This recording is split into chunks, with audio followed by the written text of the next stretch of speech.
예, 수요일 예배마다 청년들 특송했으면 좋겠네.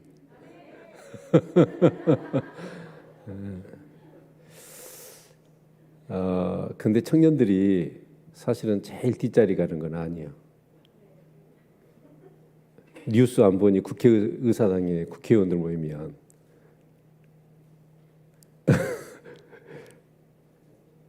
고참들이 뒤에 앉는 거야. 국회의원 신참들은 항상 앞에 앉아야 돼. 제가 청년 때는 항상 앞에 앉았어요. 그리고 청년 때 신앙이 사실은 평생 가요. 이 청년 때 신앙이 정말 중요한 거예요. 우리 청년들, 이제 우리 장년들도 마찬가지인데 오늘부터 이제 이사야서를 묵상하잖아요. 근데 한 번도 안 빠지고 이사야 말씀을 내가 듣겠습니다. 한번 손 들어 보십시오. 그렇게 결단을. 아니 정확하게 한번 드셔. 그 자신이 없으세요? 손 내리시고. 저는 그 자세가요 굉장히 중요한 것 같아요. 학교를 다녀봐도 이렇게 자꾸 지각하고 결석하고 그런 친구들은 절대 성적이 좋을 수가 없습니다. 근데 이사야서 강의를 들으면서 1시간 빠지면 막 억울한 거예요. 어떤 일이 생겨가지고 어쩔 수 없이 빠지게 되면 막 그게 억울해. 정말 그런 마음으로 이사야서를 들었으면 좋겠습니다. 이사야서는 사실은 몇 장까지 있죠? 66장까지 있어요. 성경이 몇 권이에요? 66권이에요. 근데 이사야서를 딱 반쪽으로 나누면 39장까지 나눠요. 그리고 40장부터 66장까지 하면 몇 장이에요? 27장.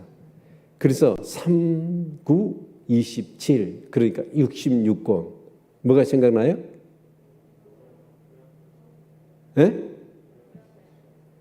구약 39권, 신약 27권. 그래서 성경 전체가 66권이다. 생각나죠? 사실은 이사야서는 성경 전체 한 권이 싹 들어가 있어요. 아멘. 그렇기 때문에 저도 한번 오지게 이사야서를 한번 드글드글 막 다 파보고 싶다. 이제 그런 마음으로 저도 이렇게 준비를 하고 싶어요. 그래서 우리 성도님들도 이제 모르겠어요. 1년 안에 끝날란가 2년 안에 끝날란가. 제가 얼추 보니까 한 2년은 걸리겠다 싶습니다.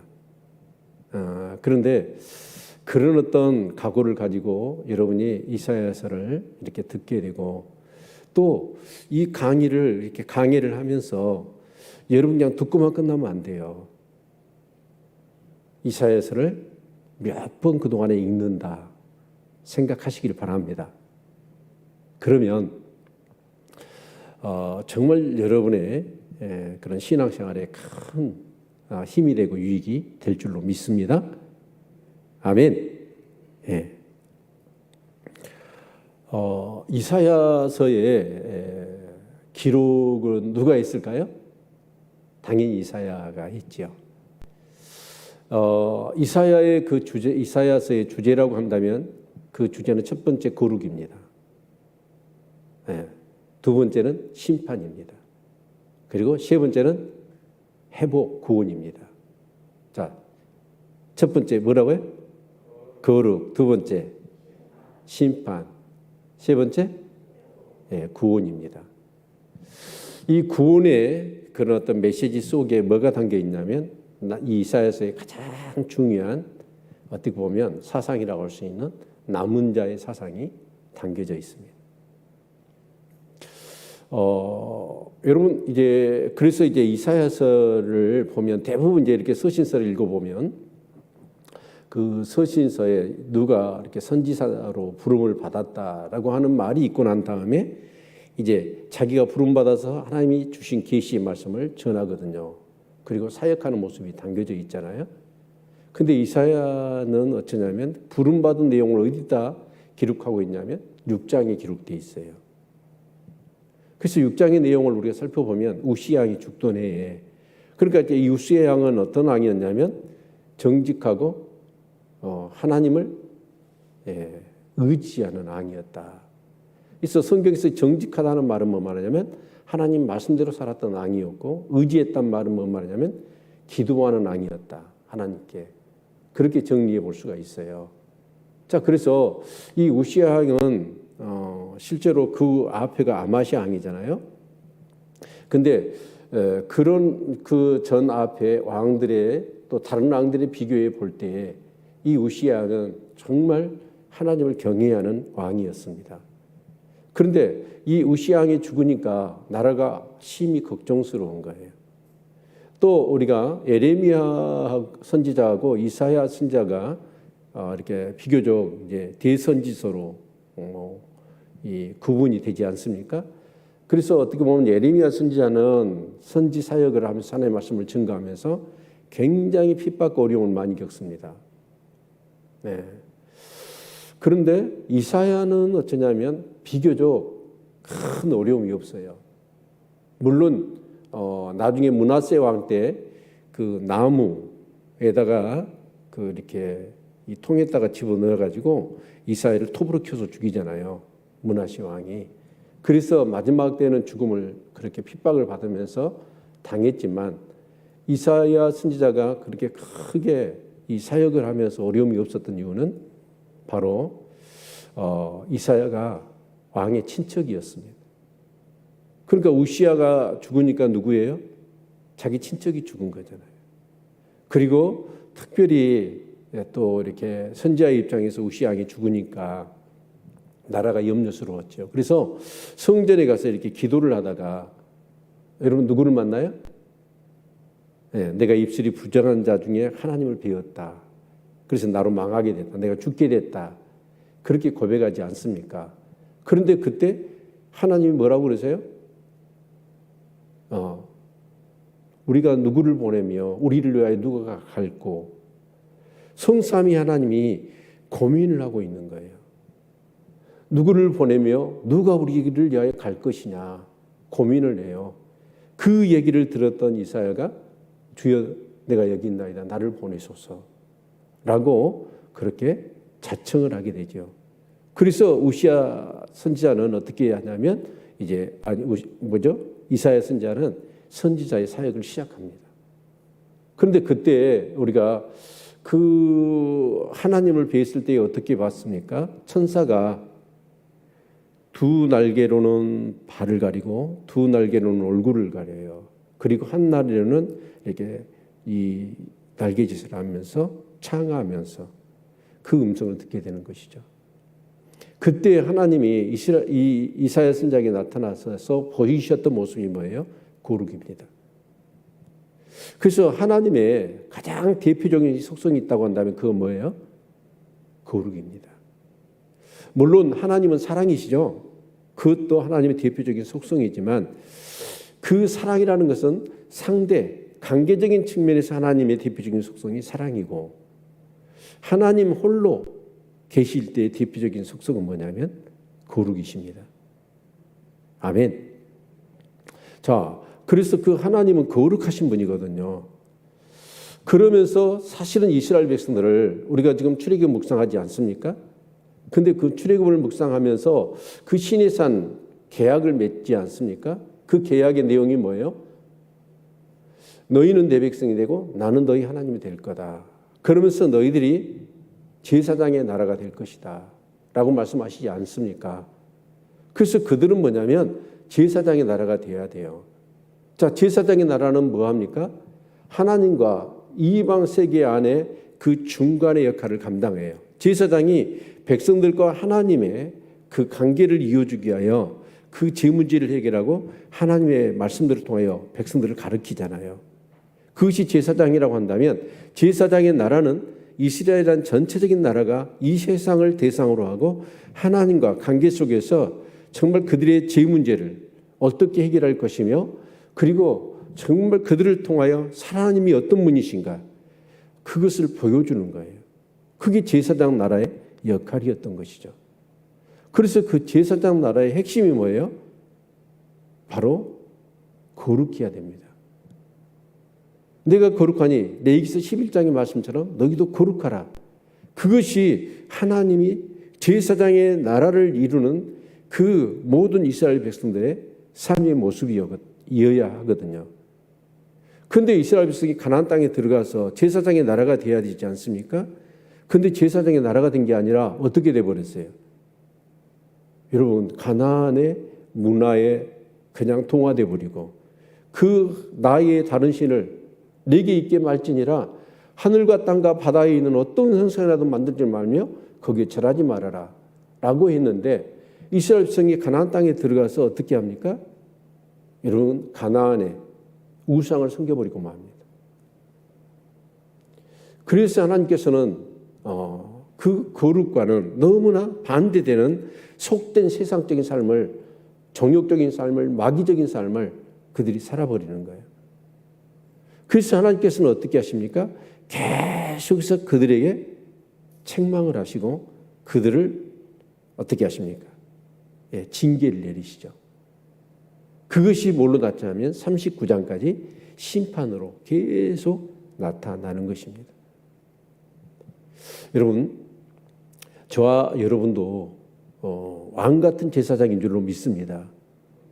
그렇다고 한다면 우리는 어떤 삶을 살아야 되냐면 이 세상 앞에 나의 삶을 통하여 하나님을 보여주는, 그래서 세상 사람들이 우리의 삶의 모습을 보고 하나님께 나아가는 그 역할을 해야 되는 것이 오늘 교회와 우리 성도들의 삶인 줄로 믿습니다. 아멘. 예. 그래서 결국은 하나님께서 거룩하신 분인데, 그리고 거룩하라고 그들을 불렀는데 그들이 거룩한 게 아니라 완전히 속돼 버린 거예요. 그래서 34장까지는 사실 구약의 내용이 대부분 그런 거죠. 그래서 이스라엘 백성들을 어떻게 합니까? 책망하시고 징계하시고 심판하신 내용으로 쭉 이루어지지요.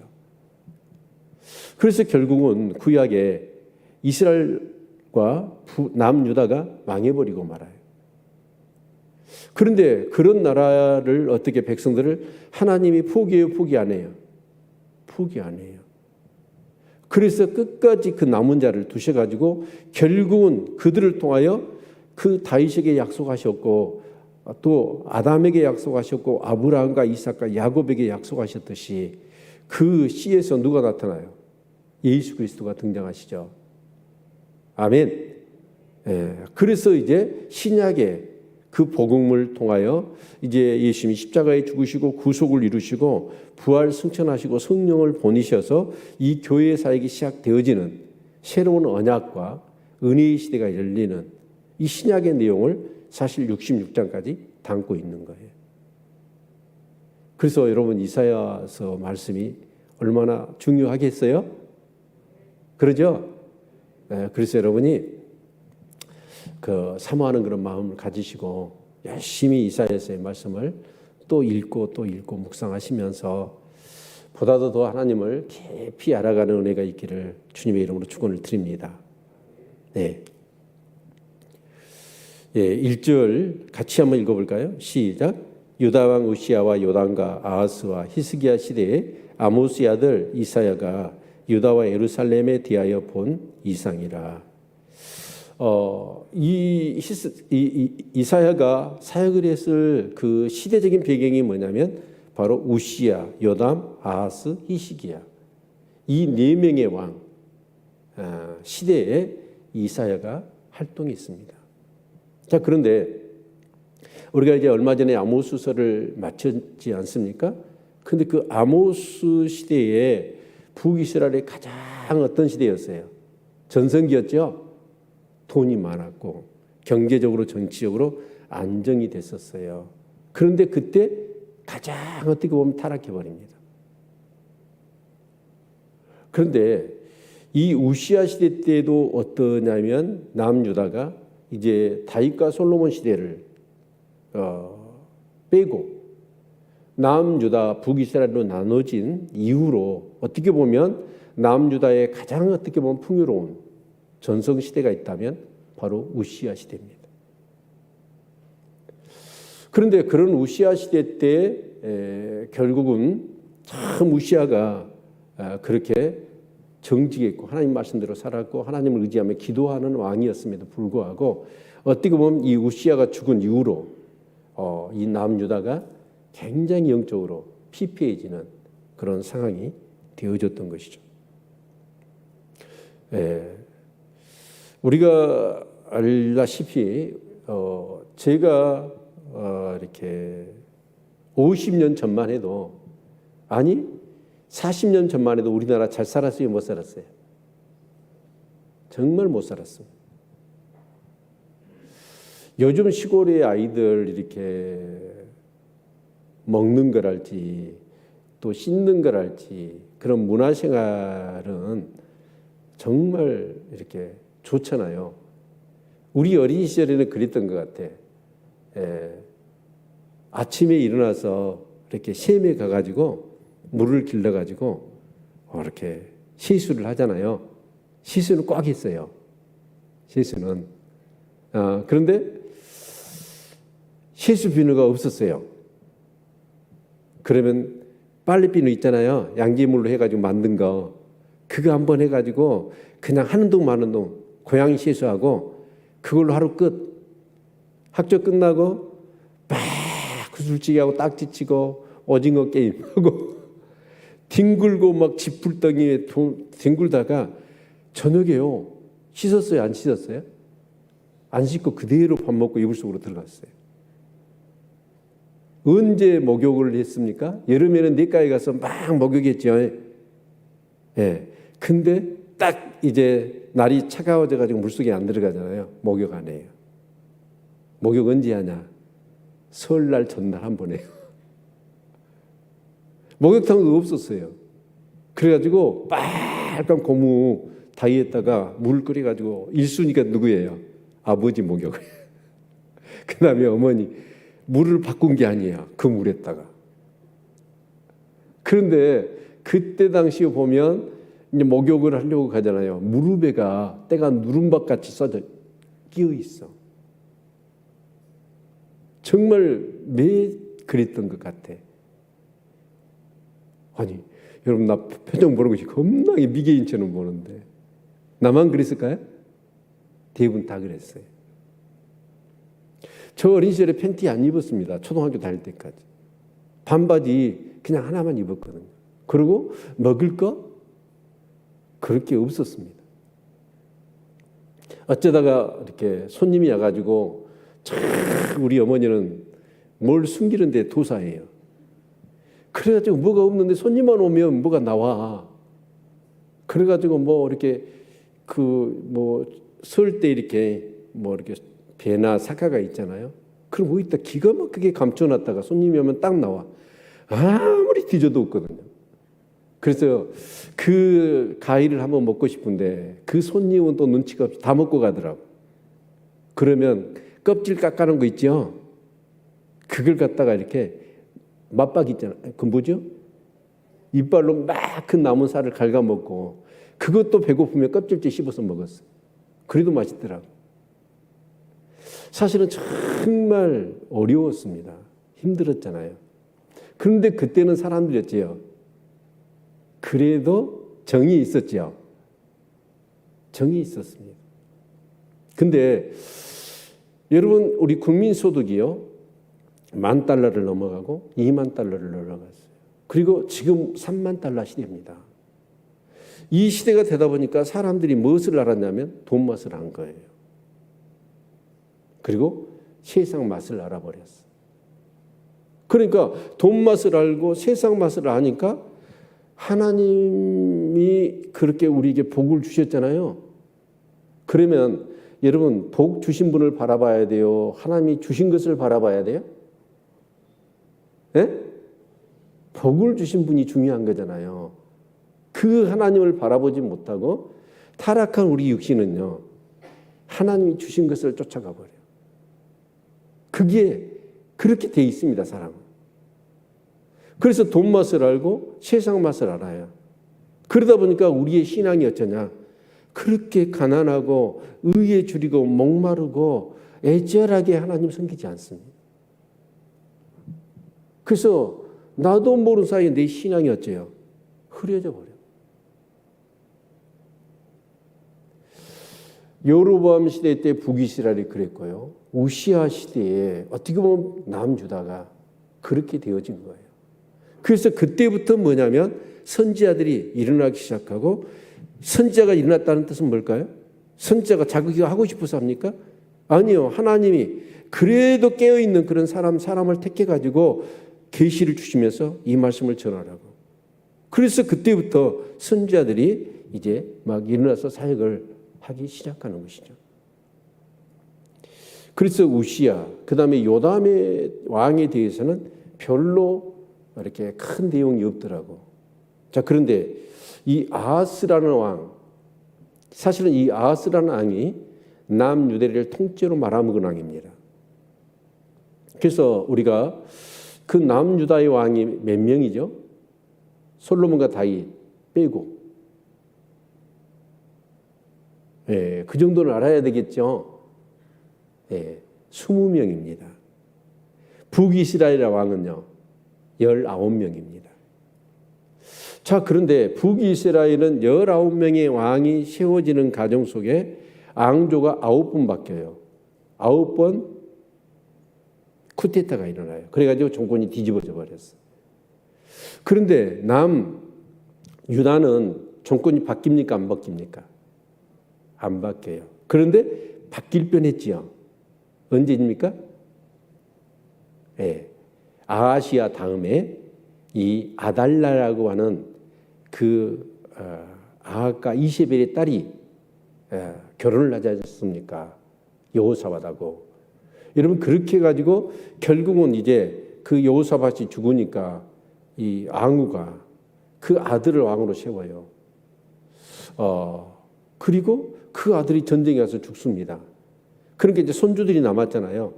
그럼 손주들한테 물려줘야 될 텐데 이 할머니가 어떻게 해버리냐면 손주들을 다 죽여버립니다. 그리고 자기가 왕이 되려고 해요. 그런데 여러분, 그렇게 되면 어떻게 되죠? 다윗과의 약속이 깨지죠. 그런데 여러분, 그 요아스라고 하는 왕자가 살아 있었어요. 그래서 그 공주가 그 핏덩이 아이를 이렇게 유모한테 보내가지고 어디서 키우냐면 바로 이 성전에서 키워요.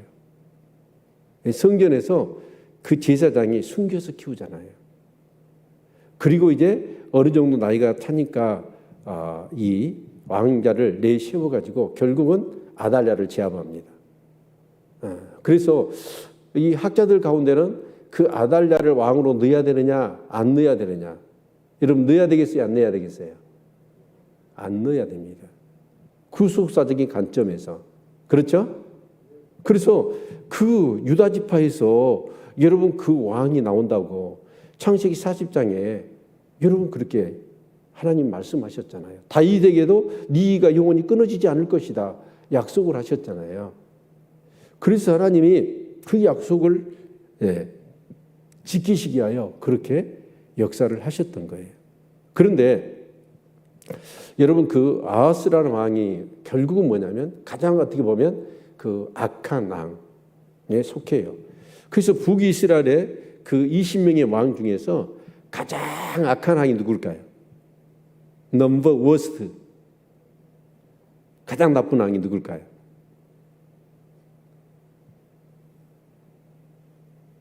네, 히스기야의 아이들이 누구죠?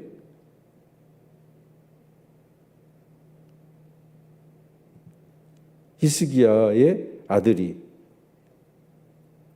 부로 시작하는데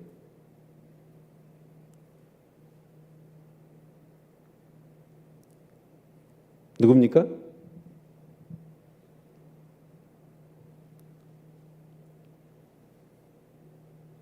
므낫세.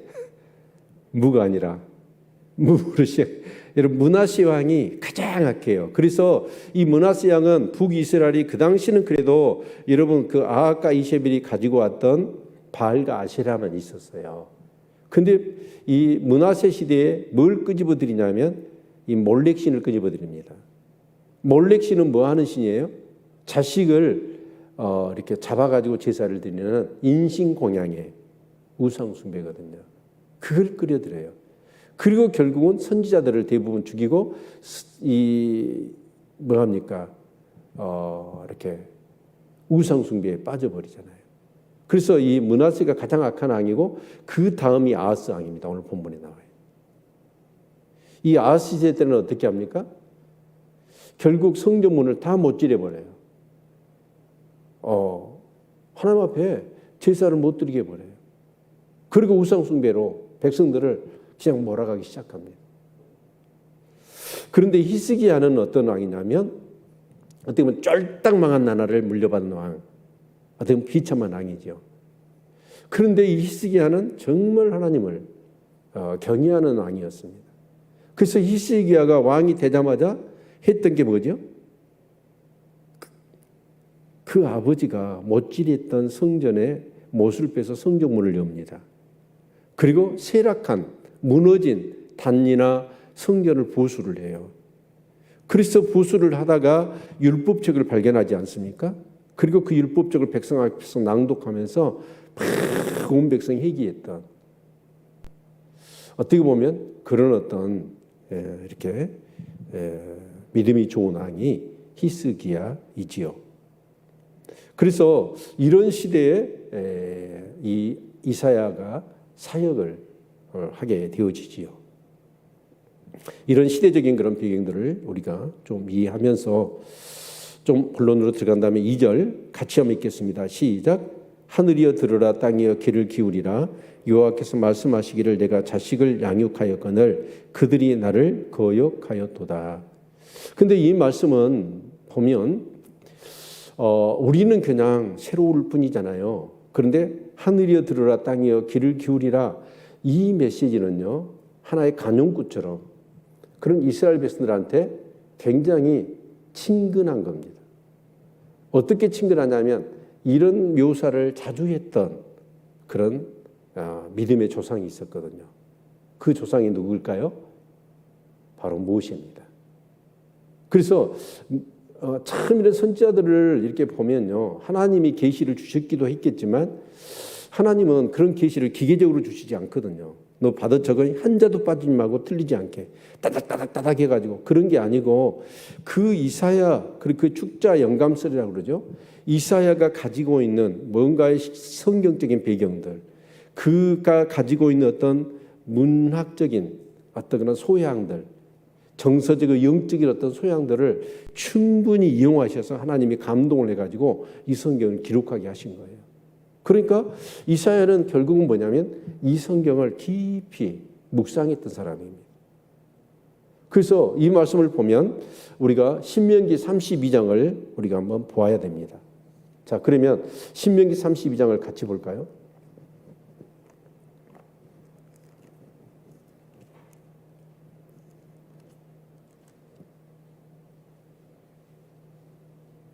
(1절을) 같이 한번 읽어보겠습니다. 신명기 32장 1절 시작.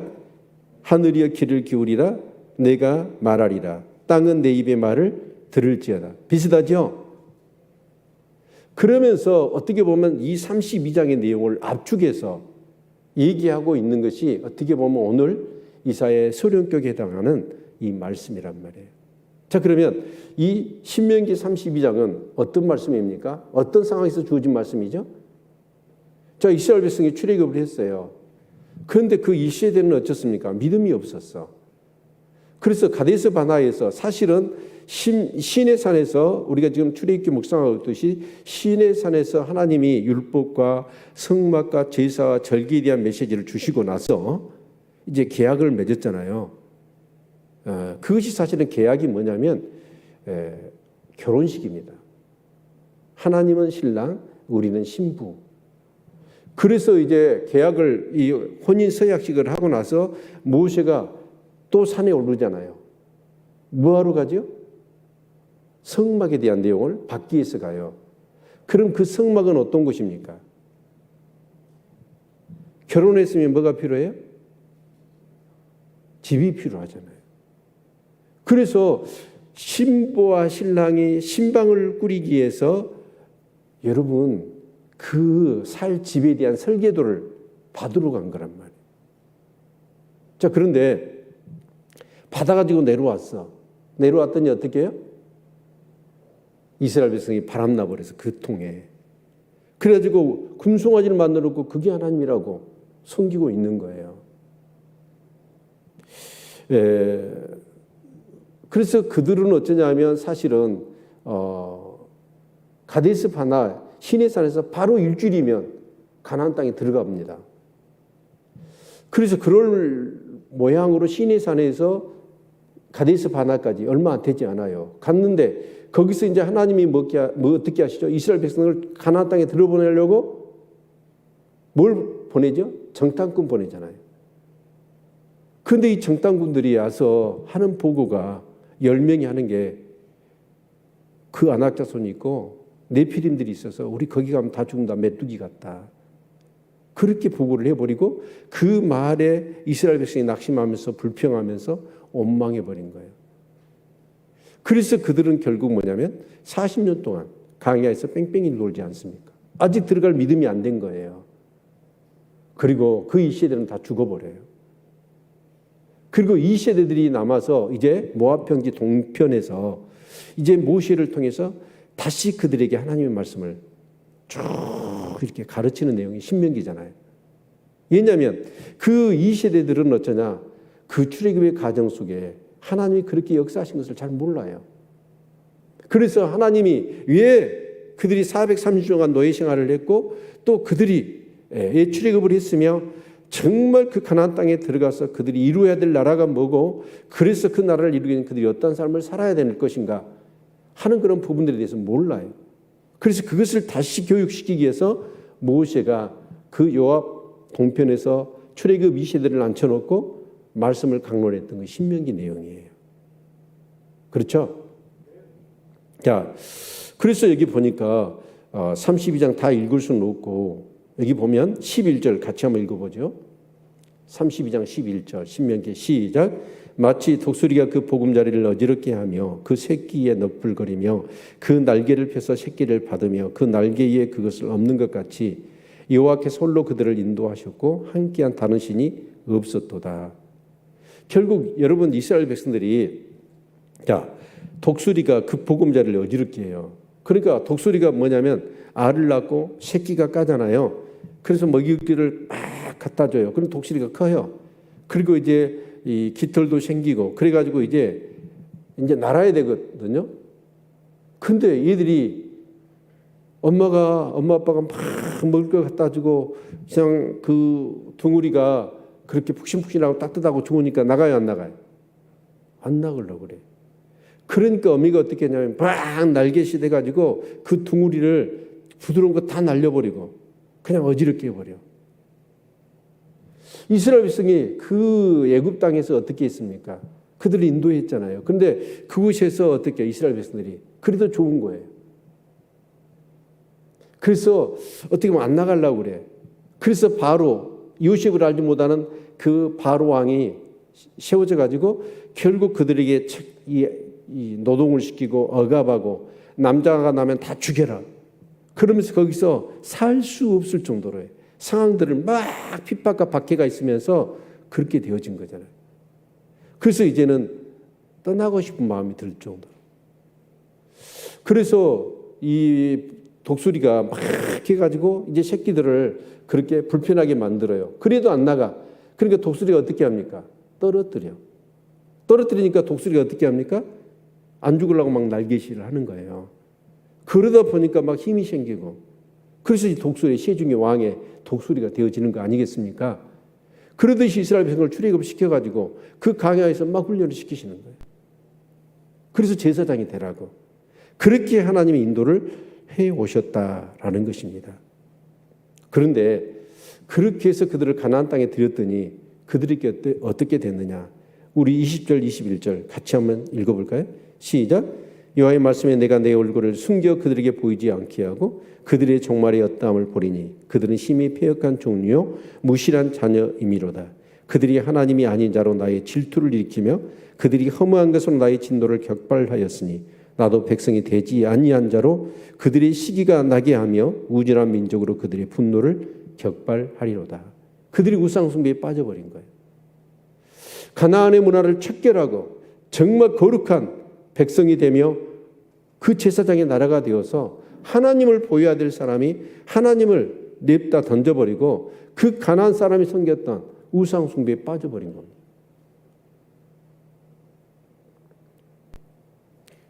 그래서 여기 보면 30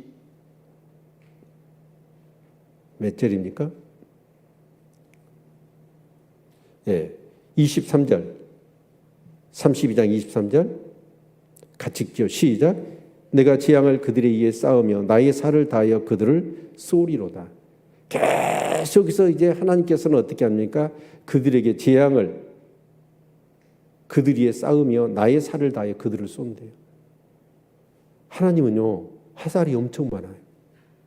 그래가지고 화살로 쏜다는 거예요. 누구를? 이스라엘 백성들을. 그게 뭐냐면 바로 재앙을 쌓고 화살을 쏜다라고 하는 말이 계속해서 가나안 땅에서 그들이 뭐합니까? 전쟁에 직면하게 돼요. 블레셋이 와서 시도 때도 와서 전쟁이 일으키지요. 여러분 나누어 가지고 북이스라엘이 시도 때도 없이 또 치고 오지요. 아람이 치지요. 아수르가 치지요. 여러분 저기에 모압이, 암몬이, 에돔이 계속해서 주변에서 이스라엘을 쳐. 전쟁이 일어나. 사실은 이 내용이 이사야 39장까지 이어지는 거예요. 그런데 우리가 이 놀라운 사실은 뭐냐면 아까 너희들이 나를 노를 격발했고 나의 진노를 격발했고 그 허무한 것을 숨겼기 때문에 그래서 하나님도 백성이 되지 아니한 자로 그들의 시기가 나게 하며 우둔한 민족으로 그들의 분노를 격발하리라. 이 말씀이 뭐가 생각나요? 로마서가 생각나지 않습니까? 사도 바울이 고민을 해요. 이렇게 다른 민족과는 정말 비교될 수 없는 이 8가지의 이스라엘 민족을 선택하시고 그들에게 이런 영적인 축복을 주셨는데 왜 이방인들은 복음을 받아들이는데 그렇게 이 영적인 특혜를 받았던 이스라엘 민족이 하나님을 거부하는가? 그래서 이 사도 바울은 고민을 하면서 하나님 앞에 기도하잖아요. 근데 하나님이 깨닫게 하셔. 바로 하나님을 질투하게 하신 하나님이 하나님도 그 방법으로 어때요? 이제 이방인들을 구원시키는 거예요. 그리고 그들이 예수를 믿고 복을 받아. 그러니까 복을 받으니까 유대인들이 어떻게 해요? 시기가 나. 그래서 유대인들이 결국은 나중에 우리도 예수를 믿어야지 하고 돌아오게 하시려고 하는 하나님의 뜻이라는 것을 깨닫게 되잖아요. 아멘. 근데 이 말씀이 여러분 이미 이 모세 시대 때 앞으로 될 일에 대한 모든 것들을 모세가 그 이스라엘 백성들이 가르치고 있다는 사실입니다. 놀라지 않나요? 저는요 이걸 보니까 하나님은요 여러분 시간에 매이질 않아. 과거에 그 지금 BC 모세 시대니까 1500년 시대 아닙니까? 1400년. 1400년 시대에 모세가 그 백성들을 놓고 얘기를 한 내용이 언제 이루어집니까? 예수님이 돌아가시고 나서 사도 바울이 사역을 하고 어떻게 보면 그 이후로 계속해서 일어났던 이방인들 아직도 유대인들은 돌아오지 않고 있잖아요. 그런 이 예언들의 말씀을 하나님이 하셔요. 그 말은 뭐 말이냐? 하나님은 어째요? 과거에도 하나님이시고 현재도 하나님이시고 미래도 하나님이실 뿐만 아니라 그 과거에서 과거를 우리는 과거로만 보잖아요. 미래는 못 봐요. 그런데 하나님은 과거에 앉으셔가지고 미래나 현재나 과거나 상관없이 똑같이 보시는 거예요. 그러니까 하나님이 전지전능하시죠. 아멘. 네. 그래서 결국은 이 이사야가 모세의 했던 메시지를 다시 되풀이하는 거예요. 그게 오늘 2절부터 9절까지라고 할 수 있을 것입니다. 그래서 내가 자식을 양육하였거늘 독수리 새끼를 그렇게 해서 키웠단 말이에요. 그런데 그들이 어째요? 나를 거역했다. 부모를 몰라보더라. 하나님이 그 은혜와 사랑을 저버리고 그냥 우상 숭배에 빠져버리더라 라는 거예요. 여러분, 우리가 한번 생각해 보면, 이스라엘 백성이 유목민이고 근 40년 동안을 광야 생활을 했고 애굽에서는 노예 생활을 했잖아요. 그런데 이제 가나안 땅에 딱 들어갔어. 정말 놀라운 하나님의 은혜죠. 광야에서도 하나님을 체험했고 그 여리고성을 정복할 때도 정말 그들이 뭐 창 한 번, 화살 한 번, 칼 한 번 휘둘렀나요? 여리고성이 폭삭 망해버린 거예요. 그래서 정복을 하지 않았습니까? 그렇게 해서 가나안 땅을 그들이 차지했어요. 그런데 가서 딱 봤더니 어쩌냐? 그러면 이제 하나님이 그렇게 도우셔가지고 출애굽과 더불어 광야와 그 가나안 땅을 정복했어요. 그들이. 그 가운데 하나님이 얼마나 놀라운 은혜들을 베푸셨습니까? 자, 그러면 그 가나안의 신들, 이것들은 우상이야. 진짜 우리가 지금까지 함께 하셨던 하나님이 최고. 그러면서 그들이 하나님을 더 잘 섬겨야 되잖아요. 근데 가나안 땅에 들어갔더니 그들은 텐트 문화잖아요. 근데 그 가나안 땅에 갔더니 그들은 농경 생활하니까 정착 생활하면서 뭔가 성도요, 집도요 다 번듯번듯하니 세워져 있고 농사를 짓는데 그걸 통해서 전혀 진짜 풍성한 수확을 거두고 그러는 거예요. 그래서 봤더니 이 가나안 사람들이 섬기는 신이 매력이 최고야, 최고. 하나님은 거룩해야 된다. 이리라 저리라 하는 것 같고. 그런데 가나안 땅에 갔더니 그 가나안 사람들이 그 우상을 섬기는데 우상 섬기는 재미가요. 진짜 타락한 우리 인간이 최고로 좋아하는 것들. 그게 다 들어있는 거예요. 그래서 첫 번째는 뭐예요? 풍성해. 그리고 쾌락이 있고. 그래서 그 가나안 사람들이 그 바알과 아세라를 섬기면서 그들이 섬기는 그 신을 섬기고 우상을 숭배하는 모습들이 어떤 거였어요? 여러분, 복을 준다는 거예요.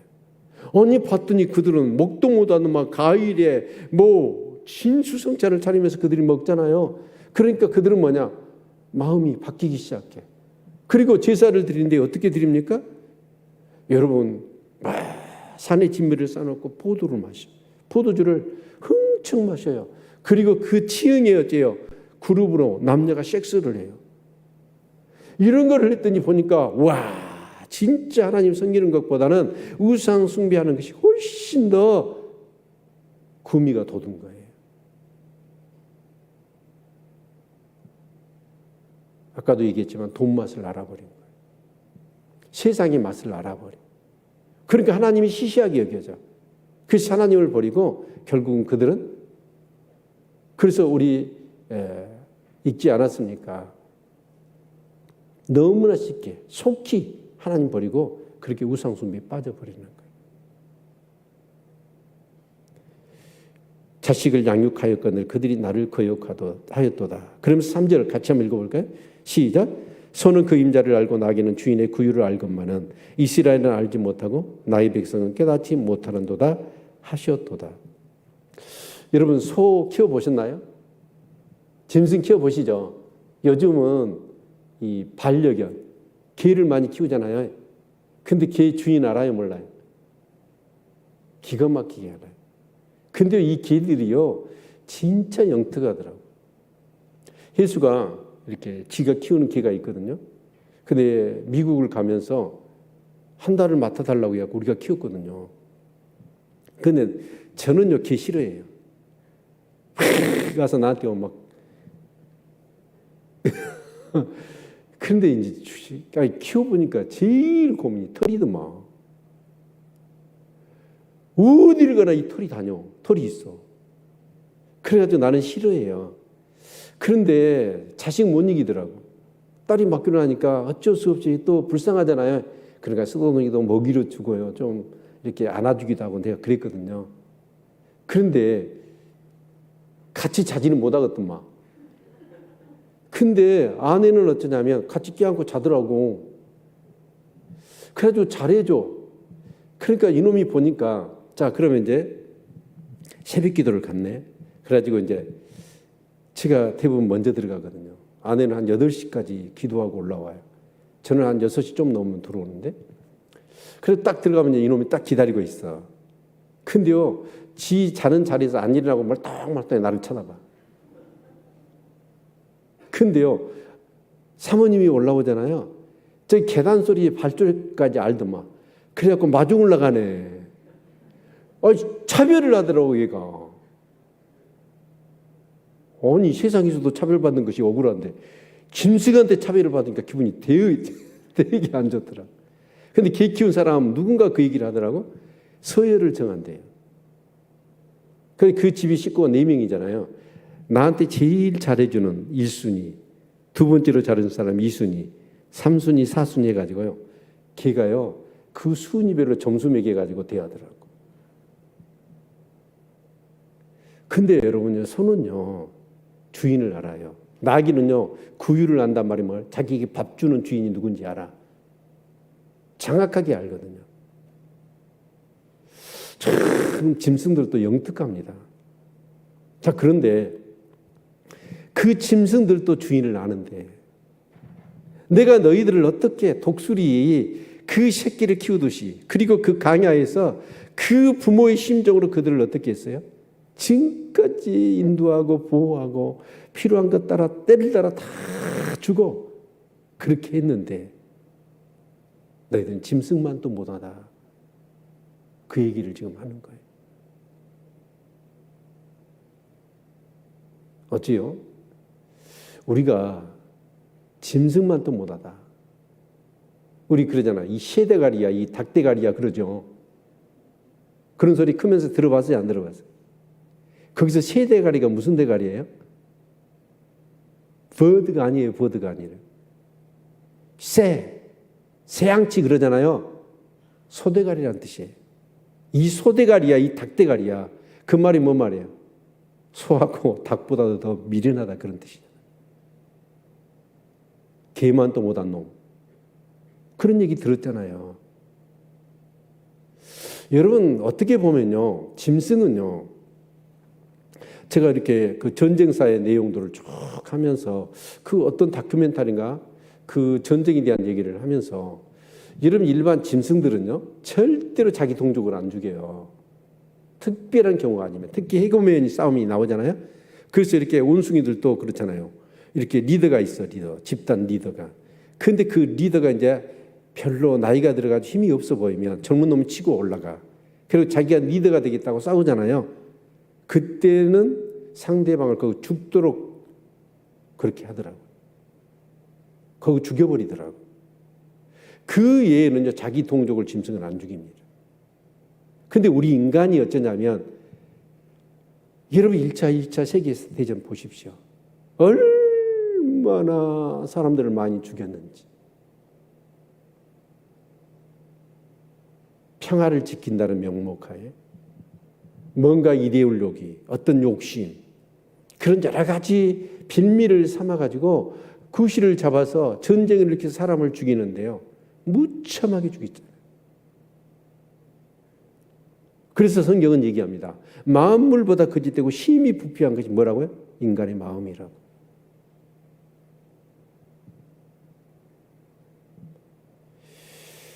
여러분 인간은요 타락해 버리니까요 짐승만 또 못해요. 정말 그렇잖아요. 새끼를 낳으면 짐승은요 그렇게 애지중지, 그리고 새끼들은 다 이뻐요. 고슴도치도 새끼 낳으면 이쁘더만. 근데 인간은 어쩌냐, 자기 새끼를 낳아가지고 아기를 낳아가지고 여러분 쓰레기통에 또 버리고. 정말 우리 인간은요, 타락한 우리 인간은요 사실은 짐승만 또 못한 거예요. 그런데 하나님의 은혜를 알다가 타락한 사람들이 있잖아요. 이게 이스라엘 백성들이에요. 그러면 하나님의 은혜, 그 출애굽의 영광, 광야에서 엄청난 은혜, 그 가나안 땅을 정복하면서 받았던 은혜. 그런데 그들이 그런 하나님을 경험해놓고 이 가나안의 돈 맛에, 세상 맛에 딱 빠지니까 여러분 그들은 어쩌냐? 더 악랄해진 거예요. 흔히 그런 얘기해요. 마약에 중독이 돼요. 마약 맛을 보잖아요. 그런 사람은 담배 피고 못 삽니다. 강한 것을 경험해 버리니까 이제 그냥 담배는 시시해요. 동성애가 그런다잖아요.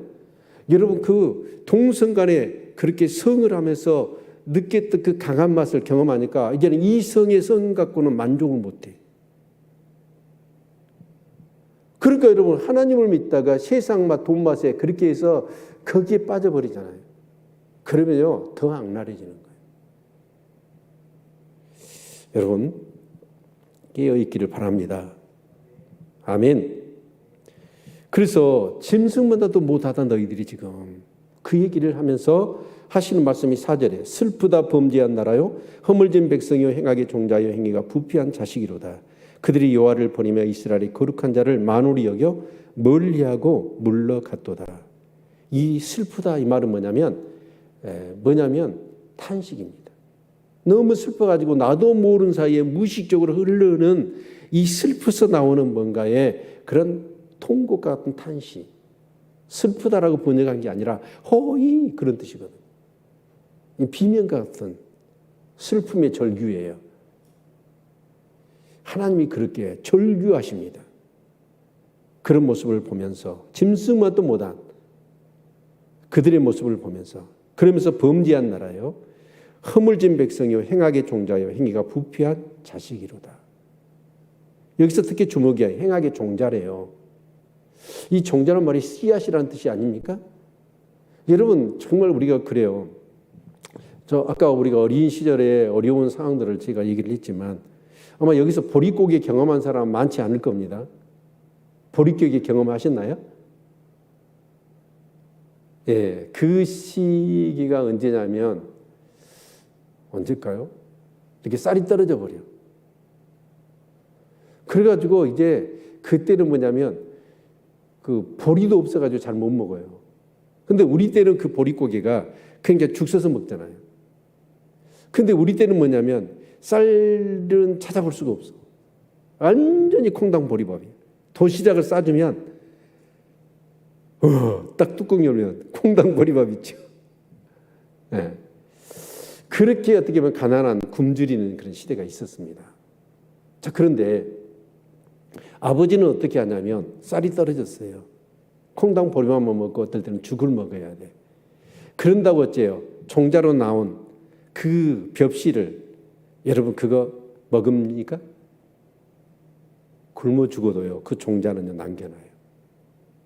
그래서 그 종자를 가지고 여러분 씨를 뿌리니까 30배, 60배, 100배의 결실을 맺는 거예요. 근데 행악의 종자란 말은 뭔 말이에요? 그래서 그들은 뭐냐면 이 하는 짓마다 뭐예요?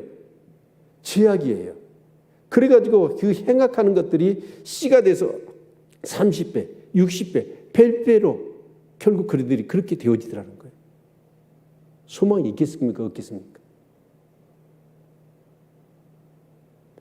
어마어마한 기대를 가지고 창시전에 그들을 택하시고 정말 이런 계획을 세우셔서 그들을 애굽으로 그래서 애굽에서 구해내서 다시 정말 그런 출애굽과 가나안 강야와 그 가나안 땅에 들으셔서 제사장의 나라로 세우시고 그들을 통하여 이 열방을 구원하시려고 하는 하나님이 그 엄청난 계획을 가지고 그들의 어마어마한 에너지와 열정과 사랑과 그 간신과 그런 모든 기대를 모아서 그들을 그렇게 했는데 그들이 세상 사람들보다 더 타락해버린 거예요. 그때 하나님의 마음 그래서 그들이 여호와를 버리며 이스라엘의 거룩한 자를 만홀히 여겨 멀리하고 물러갔도다. 여호와를 버리며 이스라엘의 거룩한 자를 만홀히 여겼다. 만홀히 여겼다는 게 뭐예요? 업신여겼고 오히려 진짜 이 세상의 그런 우상들보다도 못하게 여겼다. 이용만 해먹으려고 하고 그것이 만홀히 여기는 거잖아요. 그래서 5절에 너희가 어찌하여 매를 더 맞으려고 더욱더욱 폐역하느냐. 온 머리는 병들었고 온 마음 피곤하였으며 발바닥에서 머리까지 상한 것이 없이 상한 것과 터진 것과 새로 맞은 흔적뿐이거늘 그것을 짜며 싸매며 기름으로 유하게 함을 받지 못하였도다. 이 말은 뭔 말이에요? 이미 머리끝부터 발끝까지 얻어 터져가지고 성한 것이 하나가 없어요. 여러분 우리가 자식을 키우면서 자식이 그렇게 말을 안 들어요. 그래서 막 다 이러고 책망하고 매를 때려. 근데 매를 때리는데 머리끝부터 발끝까지 성한 것이 없어. 더 때릴 데가 없는 거예요. 그러면 부모의 입장에서 어쩔까요? 이 정도 되면 어쩔까요, 부모가? 포기해버립니다. 포기해버려요. 이제 관심 꺼불란다, 나한테. 네 멋대로 살아라. 그리고 관심을 꺼버려요. 근데요, 하나님은 그러시더라고. 하나님의 공의적인 측면에서는 그런 제약된 모습을 보면서 관심 꺼버리고 버리잖아요. 그래서 로마서에 말씀합니다. 뭐라고 얘기하죠? 내버려 두사. 그걸 육이라고 그래요. 버려버린 거예요. 그런데 하나님은 공의적인 측면에서는 이렇게 얘기를 하셔. 그러나 하나님은 또 공의가 아니라 뭐가 있으셔요? 사랑이 있어요. 사랑이 있으니까 하나님은 또 어떻게 해요? 이게 항상 하나님한테 충돌을 해. 그래서 결국은 하나님이 어떻게 하시냐면 그들을 또 사랑하셔.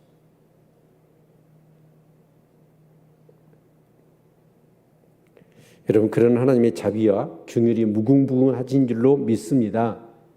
그래서 저와 여러분이 소망이 있는 거예요. 그렇지 않았다면 하나님의 공의적인 속성에서 우리를 진노하셨으면 이미 저와 여러분은 끝났어요. 근데 하나님이 그 사랑으로, 긍휼로, 자비로, 그래서 새벽마다 그 자비와 긍휼이 무궁무진하다, 그렇게 표현하지 않습니까?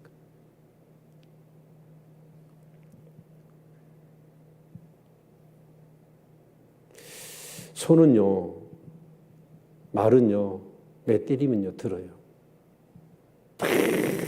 들이받고 막 하다가 그 손은요, 그런 짐승 길들이면 길들어지더라고. 근데 그래서 그 말을 얘기하잖아요. 네가 뒷발질하기가 가시질을 뒷발질을 하는 것 같다. 그러니까 소를 어떻게 하냐면 팍 하다가 이 꼬라지가 나면 소가 어떻게 해요? 말이 막 뒷발질을 해. 그러니까 뒷발질에다가 뭘 달아놓죠? 가시채를 달아놔. 그럼 뒷발질을 하면 어때요? 소가? 딱 뒷발질했는데 가시가 쿡 찔러. 몇 번 당하고 나면 소가 어떻게 해요? 말이 뒷발질 해요? 안 해요? 안 해요. 그렇게 해서 길들어지잖아요. 그런데 그렇게 엄청난 하나님의 은혜와 사랑을 경험했던 이스라엘 백성들이 어쩌냐? 뒷발질을 여전히 하는 거예요. 짐승만도 못한. 그래서 7절에 너희 땅은 항무하였고 너희 성읍들은 불에 탔고 너희 토지는 너희 목전에 이방인에게 삼키었으며 이방인에게 파괴된 같이 항무하였고 딸 시온은 포도원의 망대같이 온두막의 상징막같이 에워싸인 성읍같이 겨우 남았도다. 9절 같이 읽습니다. 시작. 만군의 여호와께서 우리를 위하여 조금 남겨두지 아니하셨다면 우리가 소돔 같고 고모라 같았었으리로다. 자, 여러분, 땅은 파괴할 수 없어요. 그러니까 항무하게 되는 거예요. 그리고 땅은 빼앗기죠. 그러나 성읍들은 어떻게 될까요? 파괴돼요. 예, 그 얘기를 하고 있는데 결국은 이제 이스라엘 백성들이 어떻게 합니까? 다 파괴가 되고 땅들은 전부 다 항무해졌고 이방인들에게 넘어가 버립니다. 그런데 하나님은 어디는 남겨두셨다는 거예요? 딸 시온은. 시온이 어디예요? 시온성. 바로 예루살렘을 얘기합니다. 원래 시온은 뭐냐면 다윗성을 얘기해요. 그래서 성지순례를 가봤더니 시온성하고 예루살렘하고 자꾸 이렇게 그럴까 그랬더니 예루살렘 성 안에 이렇게 다윗성이 있고 이쪽에 남동쪽에 다윗성이 있고 이 오른쪽에 예루살렘 성전이 있어요. 성 안에. 그래서 이 시온성이 결국 예루살렘을 얘기하는 거예요. 그런데 그것을 어떻게 표현하냐면 바로 포도원의 망대같이 온두막의 상징막같이 에워싸인 성같이 겨우 남았다.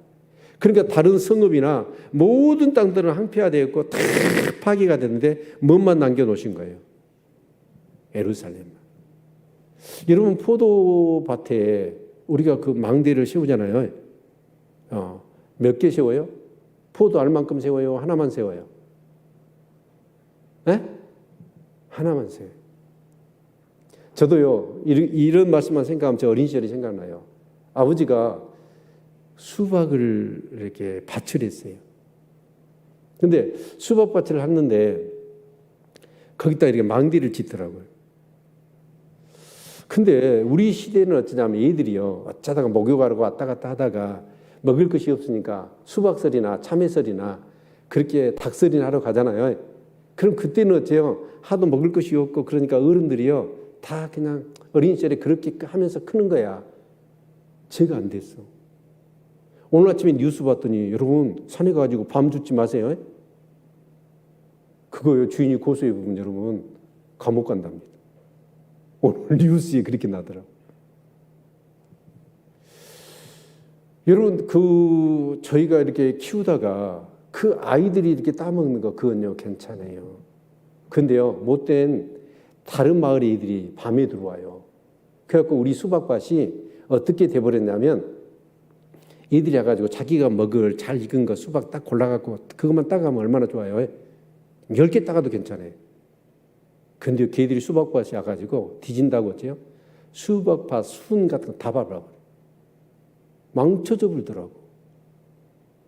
그러니까 이제 그때는 이제 수박 박사가 다 망해버리는 거예요. 그래서 사실은 망대를 딱 하나 세우잖아요. 네. 근데 하나님께서 다른 성읍이나 땅들은 다 황폐화되어 있고 다 망했어요. 파괴돼 버렸어요. 그러나 뭔 남겨놨다는 거예요? 예루살렘 성은. 그런데 만약에 그것 하나님이 남겨두지 않았다고 한다면 소돔과 고모라 성 같았을 것이다 라고 말씀합니다. 여러분 소돔과 고모라 성 알지요? 여러분 그 유황불이 쏟아졌잖아요. 그래서 이 지구상에서 가장 해수면 아래 낮은 땅이 소돔과 고모라입니다. 그리고 그 소돔과 고모라 땅은 어째요? 남아난 게 하나도 없어. 그리고 얼마나 유황불이 쏟아졌든지 그곳에 움푹 패였잖아요. 그래서 그 땅이 지금 뭐가 됐어요? 사해바다가 된 거잖아요. 죽음의 바다. 그 바다 속에는 어떤 미생물도 살지 못해요. 그런 저주받은 그런 바다가 되어져 버리더라고요. 근데 하나님이 남겨두지 않았다면 이 예루살렘마저도 그렇게 됐을 거라는 거예요. 그래서 결국은 뭐합니까? 여러분 이 바빌론이 와서 이 유다를 멸망시켜 버리잖아요. 그리고 그 남은 사람들 다 잡아 바벨론 포로로 끌어가 버려요. 근데 바벨론으로 포로로 끌어간 이유가 뭐예요? 여러분 가나안 땅에 들어가서 돈만 알고 세상만 하는 우상 숭배하는 그런 것에 빠져버린 거예요. 그런데 그 우상 숭배의 핵심적인 것은 여러분 돈이잖아요. 쾌락이잖아요. 여러분 성적인 그런 거잖아요. 타락한 우리 육체가 좋아할 수 있는 모든 것이 거기에 다 들어있어. 그래서 그 맛을 경험하고 나면 그 물을 빼는 게요 불가능합니다. 하나님이 이렇게 매를 때리고 또 머리끝부터 발끝까지 상한 것이 없도록 때렸는데 그들은 돌이키지를 않아요. 그래서 하나님의 최후의 방법이 뭐예요? 나라를 멸망시키고 그리고 그 예루살렘 하나 남겨놔가지고 그 사람들을 바빌론으로 끌고 가는 거예요. 그런데 그 사람들이 70년 포로 생활을 하잖아요. 그 사람들 다 죽어요. 돌아온 사람 없습니다. 그 다음 세대, 그 다음 세가 들어와요. 결국 다음 세대로 세대 교체를 해서 하나님이 구원하시고 회복하시는 거예요. 왜요? 그 물을 빼기가 어려운 거예요. 여러분도요, 정말 우리가 한번 생각해 보셔야 돼요. 돈맛, 세상맛 알잖아요. 그러면요, 신앙생활 하기는 글렀습니다. 한 번 거기에 물들면요, 바꿀 수가 없어요. 우리 어린 시절에도 그랬는데 지금은 어쩌냐? 이 세상이 전부 다 돈만 있으면요, 뭐든지 걱정 없고 행복하고 마음껏 즐길 수가 있는 그런 배경들을 쫙 세상 가운데 깔아놨습니다. 그래서 돈 있으면 이제 진짜 누구도 안 부러운 세상이 돼버렸어. 그래서 그 돈맛 알고 세상 맛을 아니까 하나님을 섬기는 데 있어서 정말 우리가 찬양하잖아요. 주밖에 나를 다스릴 수 없고 생명이라도 드리겠다라고 우리는 그렇게 고백하는데 저는 그런 생각 들어요. 그런 찬양을 만든 사람들이 어떤 사람이냐면 정말 옛날에 가난하고 힘들었을 때 신앙의 고백처럼 그렇게 나왔던 가사들이에요. 근데 그 가사가 오늘 우리에게 얼마만큼 매칭이 되냐는 거예요. 내 고백으로 찬양하고 내 삶으로 그렇게 신앙생활을 하는 시대가 되었느냐. 예수 믿고 제사함 받고 구원받고 천국 간다라고 하는 것은 단지 지적인 동의 수준 차원이지 내 삶으로 살아내지는 못한 그런 신앙생활.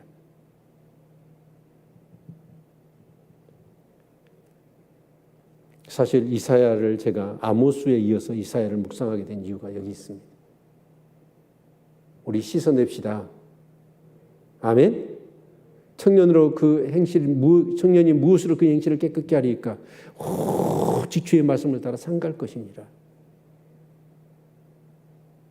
나는 우리 교회 성도님들이 돈맛 세상 맛이 아니라 하나님을 알아가는 재미. 그 성막의 내용이 뭐예요? 내가 거기에 거하겠으며 거기서 그들을 만나고 그와 함께 살겠다는 것이 성막이잖아요. 얼마나 하나님이 그 하나님의 백성들과 함께 만나서 함께 교제하고 동행하고 싶어가지고 그 성막을 지라고 그랬잖아요.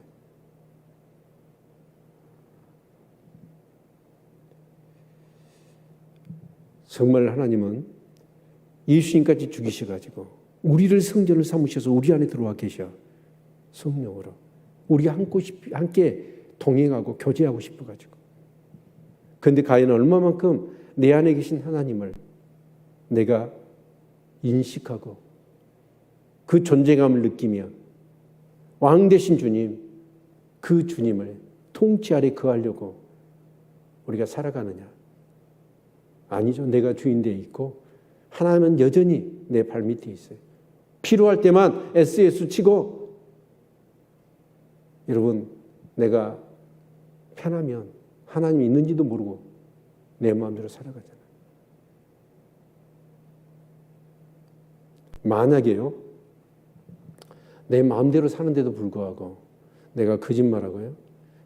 적어도 우리가 믿는 사람이라고 한다면 이렇게 통념적으로 이 정도는 해야 돼라고 하는 신앙의 양심이 있잖아요. 거기에 반하여 내가 살고 있는데도 불구하고 뭔가 양심의 가책, 뭔가 이래서는 안 된다는 뭔가의 그 성령의 울림들, 그 미시한 음성까지도 없다면 그런데도 불구하고 여러분이 진짜 마음대로 살아도 편안하고 아무런 문제의식을 못 느끼고 여러분이 살아간다면 아마 그 사람은 하나님의 버림받은 사람일 거예요. 정말 하나님이 버린 사람은요, 관심도 두지 않아요, 이제. 근데 그래도 하나님이 사랑하고 여전히 소망을 가지고 있는 사람은 뭐냐면 누구 한 사람한테 거짓말해도요, 그것이 마음이 아파가지고 가서 사과하고 용서를 받고 다시는 거짓말도 안 하고 마음에 하나님이 기뻐하지 않은 생각도 안 하고 그렇게 살아가는 사람이 되어야 합니다. 그래서 오늘 출애굽기 말씀을 보니까 그 제사장이 뭐래요? 성전 불 꺼뜨리면 안 되잖아요. 그 성막에 여러분 사기업으로 여러분 찾은 곳이 그 성막 안은요, 불 꺼져버리면 아무것도 보이지 않아요. 아무것도 할 수 없어요. 그건 뭘 의미하냐면 하나님과 교제와 동행이 안 된다는 거예요. 불 꺼뜨리면. 제가 그래서 매운빵에 그 제목을 그렇게 달았어요. 빛의 자녀들이 불 꺼져버리면, 불 꺼뜨리면 어둠의 자식이 일만 해요. 여러분, 머리끝부터 발끝까지 성한 것이 없도록 만났는데도 돌이킬 마음이 없는, 그러면 소나 짐승보다도 못하다. 여러분 깨어 있으시길 바랍니다. 늘 깨어 있으시길 바랍니다. 말씀 붙들고 성령의 조명하심 속에서 기도하면서 그 내 안에 계신 성령의 충만한 은혜 속에 살아가십시오. 그것만이 이 시대를 돈의 유혹과 세상의 유혹을 이겨내고 여러분 믿음의 양심과 그 믿음의 그 정결을, 그 거룩을 지켜낼 수 있는 그런 승리하는 삶이 될 줄로 믿습니다. 기도할까요?